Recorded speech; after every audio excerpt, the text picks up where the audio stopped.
Selamat pagi dan salam sehat untuk kita semua. Di sini saya akan memaparkan gagasan filsafat menurut Blaise Pascal.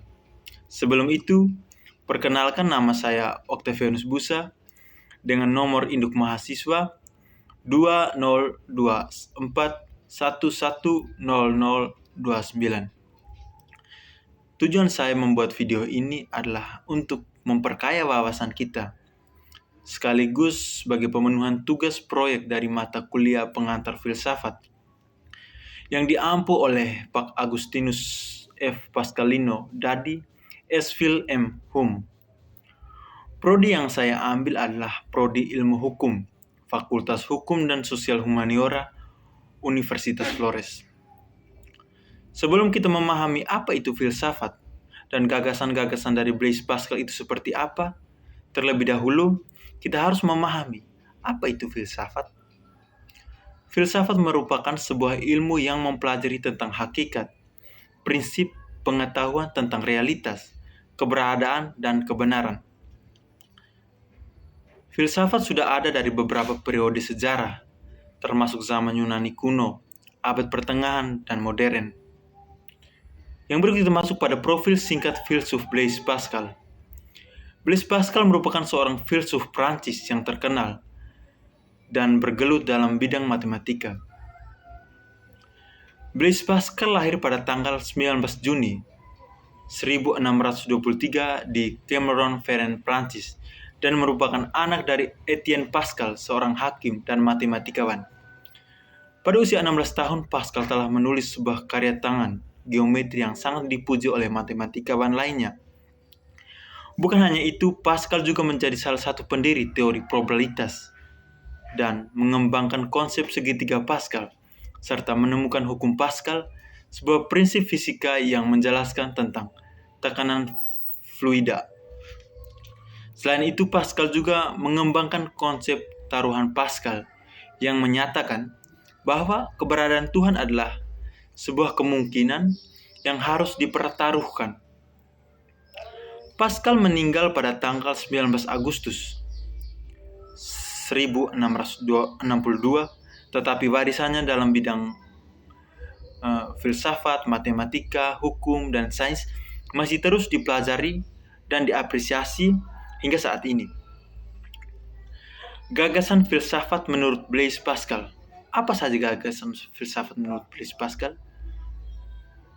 Blaise Pascal memiliki beberapa gagasan yang sangat berpengaruh, antara lain. Yang pertama itu taruhan Pascal. Pascal berpendapat bahwa keberadaan Tuhan adalah sebuah kemungkinan yang harus dipertaruhkan. Jika Tuhan ada, kita harus percaya dan mengikuti ajarannya. Begitu juga sebaliknya. Jika Tuhan tidak ada, maka kita tidak akan kehilangan apa-apa. Maksudnya bahwa karena keuntungan dari percaya jika Tuhan ada jauh lebih besar daripada kerugian dari tidak percaya jika Tuhan tidak ada. Maka secara rasional lebih baik untuk kita harus percaya bahwa Tuhan itu ada. Yang kedua adalah kelemahan manusia. Pascal berpendapat bahwa manusia adalah makhluk yang lemah dan tidak sempurna. Manusia memiliki kelemahan dan keterbatasan dan tidak dapat mencapai kebenaran absolut, bahwa manusia tidak dapat mencapai kesempurnaan moral dan spiritual hanya dengan kekuatan sendiri.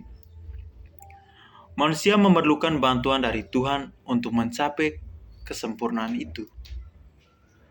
Kelemahan manusia ini membuat manusia menjadi tidak stabil dan tidak dapat diandalkan, sehingga manusia memerlukan bimbingan dan rahmat dari Tuhan.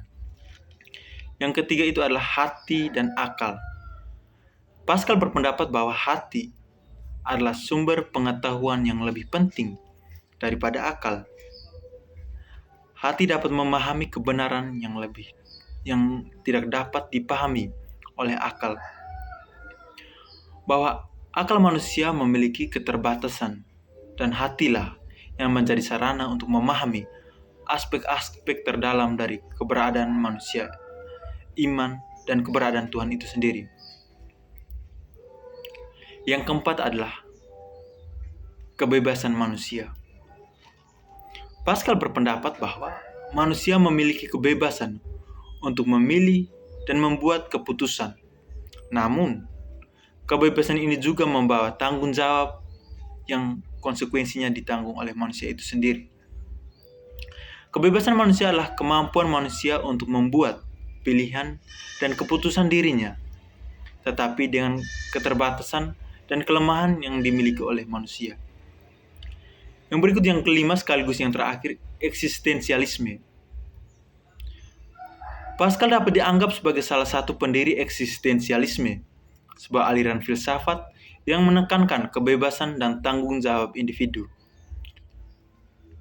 Eksistensialisme menekankan kebebasan individu, tanggung jawab, dan kesadaran akan ketidakpastian hidup. Kita harus menerima kebebasan kita dan bertanggung jawab atas pilihan kita sendiri. Apa saja relevansi gagasan Pascal untuk konteks saat ini, terutama dalam bidang ilmu hukum? Gagasan-gagasan Blaise Pascal memiliki beberapa relevansi dalam bidang ilmu hukum, antara lain, yang pertama, keseimbangan antara logika dan imajinasi. Pascal menekankan pentingnya keseimbangan antara logika dan imajinasi dalam memahami dunia. Dalam konteks hukum, ini berarti bahwa hukum tidak hanya tentang aturan-aturan yang ketat, tetapi juga tentang memahami konteks dan implikasi sosial dari keputusan hukum. Yang kedua itu adalah kelemahan manusia. Pascal menekankan bahwa manusia memiliki kelemahan dan keterbatasan. Dalam konteks hukum, ini berarti bahwa sistem hukum harus dirancang untuk mengakomodasi kelemahan manusia dan meminimalkan kesalahan. Yang ketiga adalah kebebasan manusia. Pascal menekankan pentingnya kebebasan manusia dalam membuat pilihan. Dalam konteks hukum, ini berarti bahwa individu harus memiliki kebebasan untuk membuat keputusan dan bertanggung jawab atas tindakan mereka. Yang keempat itu rahmat dan keadilan. Pascal menekankan pentingnya rahmat dan keadilan dalam memahami kehidupan manusia. Dalam konteks hukum, ini ibarat bahwa setiap hukum harus berusaha untuk mencapai keadilan dan rahmat, bukan hanya mengikuti aturan-aturan yang ketat. Gagasan-gagasan Blaise Pascal juga relevan dalam beberapa aspek lain dalam bidang ilmu hukum, seperti yang pertama, hukum alam. Pascal percaya bahwa ada hukum alam yang mengatur kehidupan manusia yang dapat ditemukan melalui akal dan hati nurani. Dalam konteks hukum, ini berarti bahwa prinsip-prinsip hukum yang universal dan tidak dapat diubah yang harus dijadikan dasar bagi sistem hukum. Keadilan yang relatif. Yang kedua, keadilan relatif. Pascal menekankan bahwa keadilan adalah konsep yang relatif dan dapat berbeda-beda tergantung pada konteks dan budaya. Dalam konteks hukum, ini berarti bahwa setiap hukum harus fleksibel dan dapat beradaptasi dengan perubahan sosial dan budaya. Yang ketiga, penggunaan institusi dalam hukum. Pascal percaya bahwa institusi dalam hati nurani dapat menjaga sumber pengetahuan yang penting dalam membuat keputusan hukum.